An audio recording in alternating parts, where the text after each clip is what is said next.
E algumas vezes, você irá iniciar a apresentação da proposta com o claro objetivo de apenas cumprir sua tarefa, ou seja, explicar como funciona o nosso negócio e, de repente, percebe que se desvia desse objetivo e entra em uma disputa de argumentos com seus candidatos. Eu já fiz isso várias vezes e estou aqui para lhe dizer que esta é a coisa mais estúpida que se pode fazer durante uma apresentação. E é muito fácil se desviar do seu foco quando alguém lhe provoca manifestando uma objeção. Se você permite que isso aconteça, você acaba mudando o seu objetivo original, que é compartilhar nossa proposta, para um novo objetivo sem nenhum propósito prático, que é convencer o candidato que você está certo por ser nosso associado e que ele está errado por não ser. Que você é o sábio e inteligente e que ele é o burro e mal informado. Ao se perceber inclinado a fazer essa besteira, acione imediatamente o seguinte arquivo em sua mente. Número 1. Sua vontade deve ser a de envolver seus candidatos com sua apresentação e não travar com eles uma competição. Número 2. Sua vontade deve ser a de dialogar com o candidato e não a de debater com ele. Número 3. Seu objetivo é apresentar a proposta e não medir forças com ninguém. E número 4. Você não tem que arrancar de ninguém um sim para essa proposta. Se você tiver que associá-los pelo empurrão, terá depois que carregá-los em suas costas. Lembre-se que nós queremos os ursos. São bichos especiais e que conhecem seu valor. Eles sabem que são importantes e, portanto, nem sempre tornarão as coisas fáceis para você. No entanto, você não tem que matá-los, ok? Ao contrário, este é o tipo de urso que você deve querer abraçar. O único desafio a ser vencido é que algumas vezes alguns deles não se mostrarão profundamente entusiasmados pela ideia de serem abraçados por você. Poderão impor uma certa resistência, aquilo que é mais comumente chamado de objeção. Muita gente tem verdadeiro pavor de objeção, porque confunde isso com uma afronta pessoal, uma desfeita desmoralizante e profundamente dolorosa, uma insuportável demonstração de rejeição e desprezo por elas. E isso não é verdade. A objeção, na grande maioria das vezes, é simplesmente uma demonstração disfarçada de interesse e curiosidade, de necessidade de maior informação para a tomada de uma decisão. Portanto, fique muito feliz quando um candidato levantar uma ou mais objeções. Você só precisa saber responder. E é isso que você aprenderá agora. A primeira vez que você, super entusiasmado e com a melhor das boas intenções, oferecer essa proposta a alguém e receber como primeira resposta uma objeção, a maior probabilidade é de você reagir como nós geralmente reagimos quando recebemos uma crítica. Entramos na defensiva, ficamos calados pelo choque ou contra-atacamos. É a famosa reação do lutar ou fugir. Essa reação está programada na natureza humana, vem como parte do equipamento quando nascemos. Em psicologia, isso é chamado de enfrentar objeções com as glândulas renais, injetando em nosso sangue uma droga chamada adrenalina. Ou seja, assume-se que é uma questão de sobrevivência. Você entra no mundo animal. Mas, com as informações que está recebendo aqui, você pode ignorar solenemente o mundo animal, usar seu cérebro para controlar sua adrenalina e começar a responder às objeções apresentando fatos. Você então entra no mundo do conhecimento. De posse de documentos, ou do seu próprio mapa de associações, ou do testemunho de algum outro associado, ou de qualquer outra informação que sustente aquilo que você disse em sua apresentação, você irá se sentir muito mais no controle da situação, o que com certeza fará com que você se sinta muito melhor. Mas também o recurso da apresentação de fatos tem um limite de eficácia. Mais cedo ou mais tarde, você vai começar a notar que isso não está sendo suficiente. E por que isso acontece? Porque o que as pessoas realmente querem ver são fatos. Mas não é isso que elas realmente necessitam para tomar uma decisão. O que elas precisam mesmo é ver os benefícios que terão por se associar. Em outras palavras, elas não comprarão o que os outros estão ganhando com essa proposta. Elas comprarão aquilo que virem que irão ganhar. Você entra então no mundo dos benefícios. Começa a focar naquilo que sabe que as pessoas irão gostar de ver, ouvir e saber sobre a proposta. Logo, você aprende a antecipar algumas objeções e contorná-las antes mesmo que seus candidatos as apresentem. Você entra assim no mundo da experiência. E aqui, com certeza, seus resultados serão tremendamente melhores. Mas ainda serão limitados por uma coisa. O foco continua sendo você e outras pessoas que já estão no negócio. e não seus candidatos que ainda não estão. E aqui vai uma preciosa verdade sobre a psicologia e a natureza humana. As pessoas não se importam sobre o quanto você saiba, até que elas saibam o quanto você se importa com elas. Sua próxima dimensão, portanto, passa a ser a do ouvir, realmente ouvir a outra pessoa. Quando você faz isso, você começa a ver, ouvir e sentir através e além da objeção em si. Você começa a ver, ouvir e sentir a pessoa de seu candidato, um outro ser humano muito parecido com você. O que e como ele está realmente se sentindo. E aí talvez você me pergunte, para que tudo isso? Eu não estou lá para estabelecer um profundo vínculo psicológico, emocional com a pessoa. Eu estou lá apenas para convencê-la a se associar e trabalhar comigo. Ok? Você está totalmente correto. Este deve ser mesmo seu desejo durante essa tarefa de apresentação da proposta. Mas quando se trata de se lidar com o inevitável, é muito mais inteligente e bem melhor para você estar preparado, você não acha? E estar preparado significa saber que a maior parte das objeções que as pessoas apresentam são, na verdade, apenas 10% ou menos aquilo que elas estão lhe dizendo e 90% ou mais aquilo que elas estão sentindo. O que elas estão sentindo é resultado do que elas viram, ouviram e sentiram durante toda a sua apresentação, somadas com a visão e as crenças que elas têm sobre quem elas são, como a vida funciona e tudo aquilo a que elas associam dor ou prazer. E a única maneira de conseguir filtrar tudo isso é realmente ouvindo e respondendo à pessoa e não à objeção. Fazendo assim, você será pelo menos 10 vezes mais eficiente e eficaz. Você entra então no mundo da inteligência. E neste mundo, assume que sua missão ao abordar as pessoas para essa proposta requer fundamentalmente que você faça 3 coisas. Primeiro, você deve ajudar as pessoas a gostarem de você. Segundo, você deve ajudar as pessoas a confiarem em você. E terceiro, ajudar essas pessoas a ouvirem você. E para isso, o recurso máximo é um recurso chamado rapport. Estabelecer rapport significa exatamente isso, fazer com que as pessoas gostem, confiem e ouçam você. Como? A regra aqui é bastante simples. As pessoas gostam de pessoas que são como elas são ou como elas gostariam de ser. Mas uma maneira simples de estabelecer rapport é usar o recurso do sei, sentir, descobrir. Neste recurso, você primeiro confirma a objeção dizendo: eu sei como você se sente. Eu também me senti assim. Em seguida, você responde à objeção levantando um benefício dizendo: e sabe o que eu descobri? No mundo da inteligência, você não se torna apenas mais entusiasmado e seguro sobre a proposta.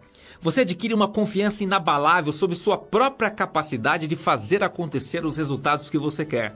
E quanto mais confiante você se sente sobre si mesmo e sobre a proposta, menos necessidade você sente de entrar na defensiva, atacar ou fugir. Você deixa totalmente de temer a objeção e dessa forma se sente livre e muito mais à vontade de apenas estar com seus candidatos e compartilhar sua história e suas razões para fazer essa proposta. Você conquista então o melhor de todos os mundos, o mundo da maestria. No mundo da maestria, você está finalmente capacitado para superar as únicas objeções que têm realmente o poder sinistro de paralisar você. Suas próprias objeções sobre a proposta. As pessoas que enfrentarão a maior dificuldade para associar pessoas sérias e que realmente se comprometam com a proposta são aquelas que elas mesmas não se sentem ainda totalmente confortáveis com sua própria participação nesse negócio. Secretamente, apesar de terem se associado, elas ainda mantêm algumas objeções com relação a esta ou aquela parte da proposta.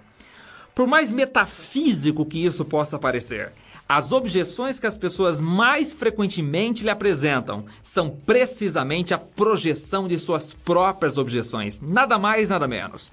É por isso que insistimos e repetimos tanto aqui a questão da visão e crença da proposta. Lembre-se que nós vemos as coisas não como elas são, e sim como nós somos. Portanto, torne sua vida muito mais fácil, não emprestando aos seus candidatos suas próprias objeções, e sim contagiando-os com sua visão e sua crença em tudo o que você gosta nessa proposta, todos os benefícios que ela lhe oferece. Vamos então dar início ao processo de contatar os candidatos de sua lista. Lembre-se que nesta marcha e nessa etapa, o resultado específico que você quer é apenas agendar a apresentação e não tentar fazer uma meia apresentação da proposta por telefone.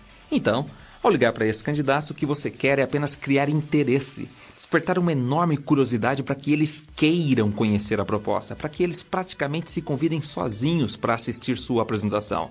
Para conseguir isso, você colocará em prática o mesmo expediente que toda grande empresa hoje utiliza para lançar com sucesso um novo produto.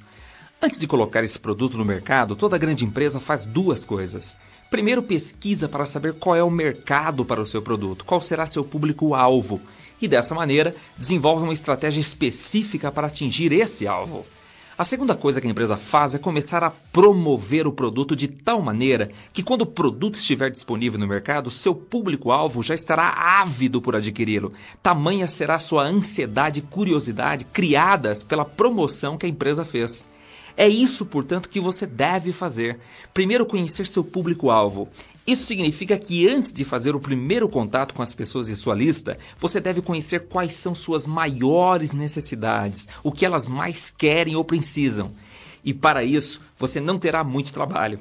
Na verdade, trata-se da coisa mais simples e fácil de ser feita em toda essa proposta. Tudo o que você tem que fazer é focar sua abordagem na maior necessidade da maior parte das pessoas hoje em dia, não aquilo que você pensa que tem de maior valor nessa proposta para oferecer para elas, mas naquilo que essas pessoas já estão realmente precisando e procurando. E nos dias de hoje, o que você acha que as pessoas mais precisam? Hoje, mais do que em qualquer outra época em nossa história, o que as pessoas mais precisam é uma alternativa financeira. Elas precisam de uma maneira de ganhar mais dinheiro e de assumir o controle sobre suas vidas financeiras. Não importa o quanto nossa proposta seja boa, o quão espetacular sejam as empresas com as quais temos parceria, o que as pessoas em sua lista mais precisam ouvir de você é sobre a oportunidade que nossa proposta representa por si mesma. O elemento crucial desse contexto é que você não está tentando vender coisa alguma. Você está aqui para oferecer informações, soluções e oportunidade. Então, sua abordagem já no primeiro contato deve expressar exatamente isso e apenas isso. O que eu vou lhe sugerir a seguir trata-se muito mais de uma postura, de uma atitude a ser assumida durante seus contatos, do que um script propriamente dito para você decorar e falar para seus candidatos. Seu contato deve ser genuíno, nada artificial, decorado ou enlatado. Você tem de falar de uma maneira que, pela simplicidade e certeza, já impressione seus candidatos. Acima de tudo, você deve ser breve, objetivo e direto. Se o nome do seu primeiro candidato for José, por exemplo, saia logo dizendo: José, estou ligando porque preciso agendar com você uma ida até a sua casa para conversar com você e também com a Maria sobre o trabalho que eu agora estou desenvolvendo. Quando seria melhor para vocês que eu fosse até a sua casa? Hoje ou amanhã à noite? Às 19 ou às 20h30? Se o nome da primeira candidata da sua lista for Maria, por exemplo, dê bom dia, boa tarde ou boa noite, conforme o contexto, é claro, e vá direto ao ponto. Maria, estou te ligando para saber quando eu posso ir até a sua casa para falar com você e com o João. Quando seria melhor para eu conversar com vocês dois? Agora mesmo ou amanhã à noite? Hoje às 20h30 ou amanhã às 21h?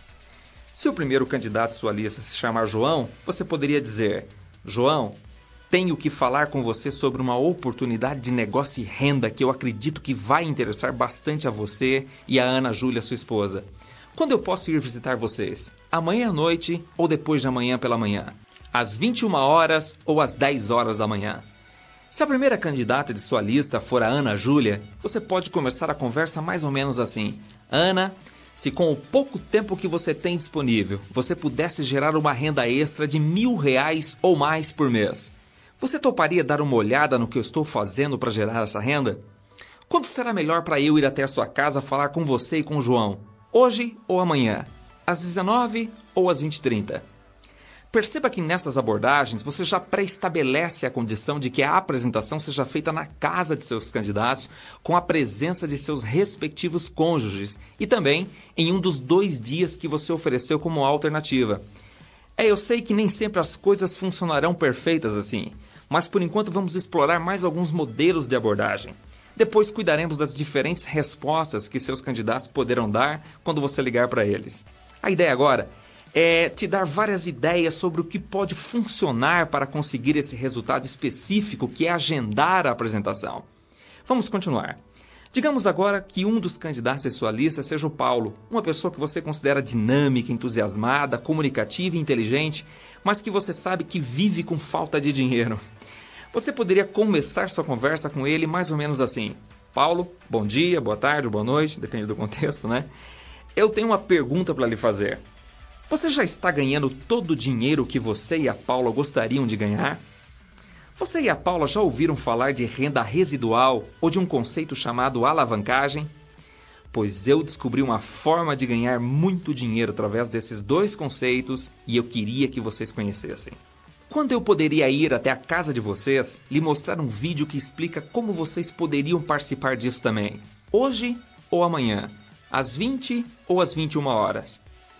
Se a candidata for a Paula, a mulher do Paulo, você poderia fazer a abordagem mais ou menos assim: Paula, eu preciso muito da opinião sua e do Paulo sobre uma estratégia que encontrei para solucionar todas as minhas necessidades financeiras.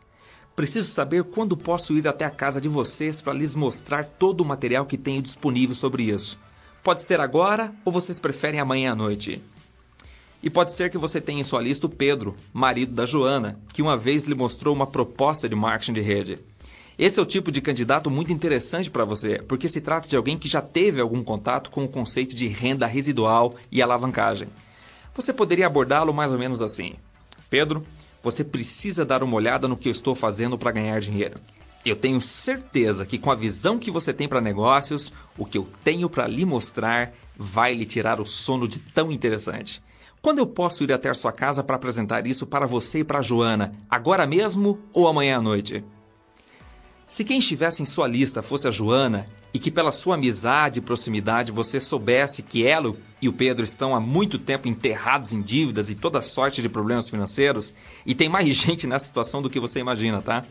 Sua abordagem poderia ser mais ou menos assim: Joana, se eu pudesse lhe mostrar uma maneira de você e o Pedro conseguirem quitar todas as suas dívidas e ainda gerar uma boa renda residual através de um processo de alavancagem, vocês teriam interesse em ver como isso é possível? Então, quando eu posso ir até aí? Hoje à noite ou amanhã? Nessas últimas abordagens, você utiliza sistematicamente termos como dar uma olhada, ver e mostrar, para que de maneira sutil, mas bastante clara e direta, sugerir aos seus candidatos a necessidade indispensável de agendar uma apresentação cara a cara com eles. Fazendo assim, você desarma seus candidatos e enfraquece com extrema elegância a inclinação deles de querer que você lhes dê mais informações por telefone, coisa que, acredite, nunca funciona, você não deve fazer isso. Agora vamos experimentar algumas abordagens que desarmam automaticamente duas das principais possíveis objeções que alguns de seus candidatos possam ter com relação à proposta antes mesmo de você ter apresentado isso a eles: falta de tempo e falta de dinheiro. Outra situação que pode acontecer e você deve procurar evitar o máximo possível é o seu candidato ou candidata não entender a importância da presença da esposa ou do esposo no momento da apresentação. Lembre-se, na grande maioria das vezes, dificilmente um candidato ou candidata toma sozinho uma decisão como essa sem consultar primeiro a esposa ou esposo. Agora tente imaginar esse seu candidato tentando explicar sozinho para sua esposa ou esposo o que é a nossa proposta depois de ter assistido uma única vez a sua apresentação. Quanta clareza, certeza e convicção você acha que ele passará sobre a proposta para o seu esposo ou esposa? Portanto, é responsabilidade sua garantir que a apresentação seja feita com a presença do casal. Caso o seu candidato ou candidata diga que nos dias que você sugeriu para fazer a apresentação, sua esposa ou esposa não poderão participar, então não hesite, não pense duas vezes e diga que você prefere então esperar o próximo dia em que essa situação seja possível.